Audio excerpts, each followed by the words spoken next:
Bismillah, ketemu lagi.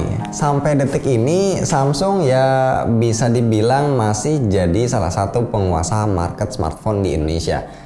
Tapi mereka harus terus putar otak biar nggak habis dikeroyok brand-brand China. Nah, cara yang mereka pilih yaitu dengan menggoda calon pembeli melalui baterai.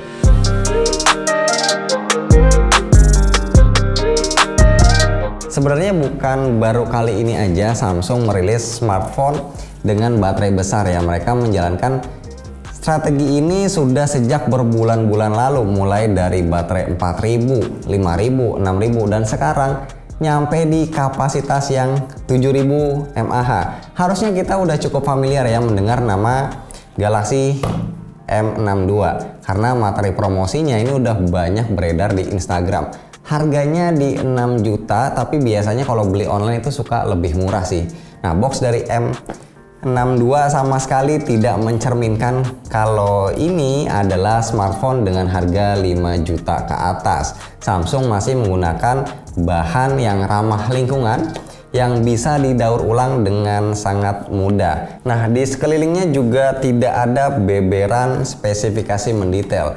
Cuma ada keterangan kapasitas RAM dan storage aja di bagian bawah. Dan sama seperti smartphone Samsung keluaran 2020 ke atas lainnya, Samsung tidak menyertakan anti gores, juga tidak ada casing gratisan, artinya kita harus beli lagi sendiri. Adapun benda berharga yang masih kita dapat secara gratis adalah kabel USB dan kepala charger 25 watt. Nah, untuk smartphone-nya sendiri seperti yang sudah gua duga, nih, ukurannya sangat bongsor, tapi ini karena gua sehari-hari menggunakan Pixel 4 dan iPhone 12 mini ya, jadi ukurannya memang jauh banget dibanding daily driver gua. Tapi buat yang biasa pakai layar 6,5 inci ke atas harusnya akan terbiasa dan lebih cepat beradaptasi. Panjangnya ini hampir 16,5 cm, lebarnya 7,6 cm, dan tebalnya hampir 1 cm, tepatnya 9,5 mm. Jadi sebenarnya yang perlu digarisbawahi adalah ketebalannya. Hal ini pun ikut berpengaruh terhadap bobotnya yang mencapai 218 gram.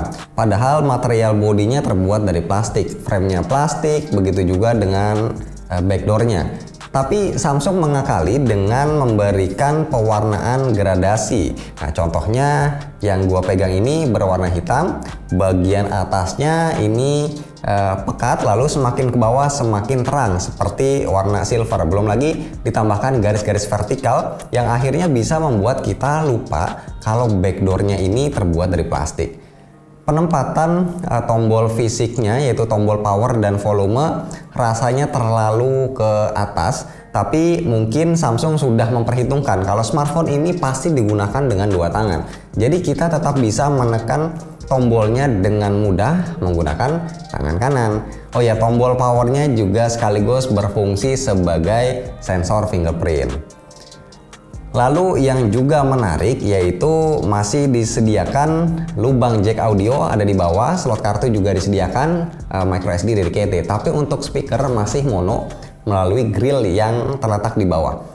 Layar Galaxy M62 6,7 inci Super AMOLED Plus enak dilihat mata, bukan cuma karena panel Super AMOLED dan resolusinya udah Full HD, tapi karena bezelnya ini termasuk tipis. Walaupun bezel bawahnya lebih tebal dari yang atas, tapi ini masih lebih tipis dibanding kebanyakan bezel di smartphone mid-range lainnya.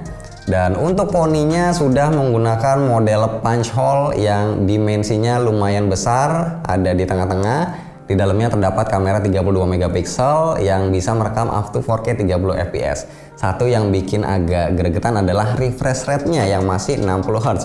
Nanggung banget, kenapa nggak kasih 90 Hz gitu ya? Padahal kualitas panelnya ini udah bagus banget. Yang juga menarik dari Galaxy M62, ternyata chipsetnya turunan dari Galaxy Note 10 series.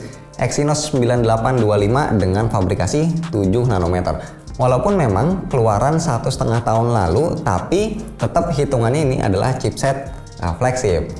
Kapasitas RAM dan storage-nya sudah sangat mencukupi, masing-masing 8 dan 256 GB.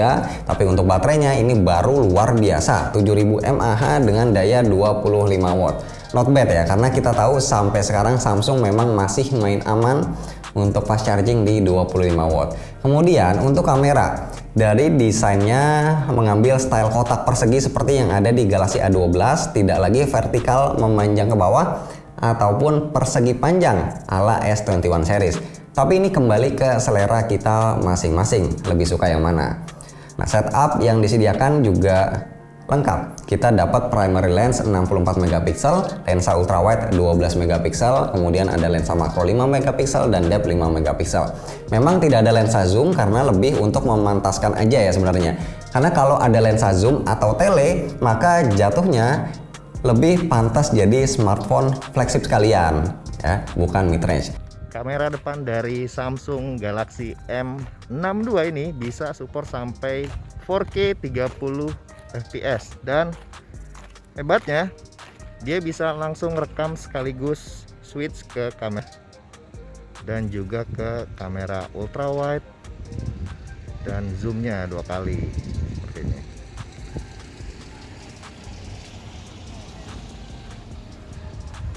Seperti ini kualitasnya kalau diajak jalan, stabilisasinya sepertinya nyala ya. Nah, di luar aspek hardware, hal yang biasanya menyenangkan dari smartphone terbarunya Samsung adalah versi OS dan UI yang juga baru. Nah, di M62 OS-nya Android 11 dengan UI yang sudah One UI 3.1 di mana ada Google Feed News-nya. Nah, gua sendiri baru menjajal smartphone ini 2 harian dan gua merasakan experience yang mirip seperti waktu menggunakan Galaxy M51 dulu. Dimensi bodinya mirip, spesifikasi layarnya mirip, kapasitas baterainya mirip, konfigurasi kameranya pun mirip. Paling yang membedakan ada di chipsetnya. M51 itu pakai Snapdragon 730. Kalau M62 ini pakai Exynos 9825. Atau jangan-jangan ini memang HP yang kembar ya?